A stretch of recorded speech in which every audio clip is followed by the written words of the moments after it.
Balitang boxing, muling magbabalik si Weljan Mindoro, ang ating pambato sa middleweight division. Ayon sa post ng Probox TV, may laban po siya ngayong August 30. Makakalaban po niya ang isang Meksikano na si Carlos Ocampo. May kartadang 38 wins, 26 KOs, may 4 na talo. Matatandaan noong 2018, nakalaban ito ni Errol Spence at natalo si Carlos Ocampo via knockout sa round 1. Nakalaban din ni Carlos Ocampo si Sebastian Pundura noong 2022. At umabot ang bakbakan nila hanggang 12 rounds. Nanalo si Pundura via unanimous decision. Pagdating ng 2023, nakalaban din niya si Tim Tszyu, pero natalo si Carlos Ocampo via knockout sa round 1.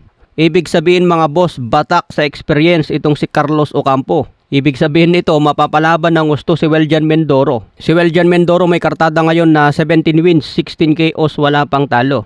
Matatandaan noong June 5, katatapos lang ang laban Mindoro kontra Elias Espadas. At ngayong August mapapalaban na naman mga boss. Makakasabayan po niya ang laban ni Ramon Cardenas versus Leonardo Carrillo. August 30 ang bakbakan na ito sa Los Angeles. Samantala Carla Mes Martin magiging undercard sa laban ni Canelo Alvarez kontra Christian Mbili. So yung kinakantyawan nyo mga boss na pang barangay lang, ngayon pang big fight na. Kasama na sa Riyadh season mga boss at undercard pa ni Canelo Alvarez. Kaya si Wonderboy Martin naman ang kakantyaw sa inyo ngayon mga boss. Hindi na lang siya pang barangay, pang world stage na.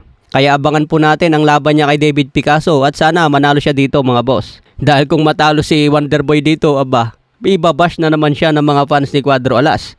Lalo na sinabi pa naman ni Wonderboy na kaya niyang talunin si Casimero. Siguradong na-trigger na naman yung mga fans ni Casimero dito. Sa iba pang balita, ayon sa pinalabas ng boxing scene, nag-usap si Paulie Malignaggi, Chris Algieri at si Robert Garcia tungkol sa bakbakan ni Manny Pacquiao at Liam Paro. Sinabi ni Chris Algieri na itong si Liam Paro ay sparring partner dati ni Jeff Horn laban kay Manny Pacquiao. Sinabi rin na hindi big puncher si Liam Paro, hindi ganun kalakas sa welterweight division. Pero sinabi ni Paulie Malignaggi na pangit naman daw ang laban ni Manny Pacquiao kontra Mario Barrios. Sumagot naman si Chris Algieri, syempre matanda na si Pacquiao nung lilabanan si Barrios. Ang sabi naman ni Robert Garcia, sigurado ang target ni Liam Paro, labanan si Manny Pacquiao para kumita ng malaki. Dahil sigurado aangat ang pangalan ni Liam Paro at lalaki din ang kanyang market value, lalo na kung matalo niya si Manny Pacquiao. Kaya ito raw ang plano ng kampo ni Liam Paro.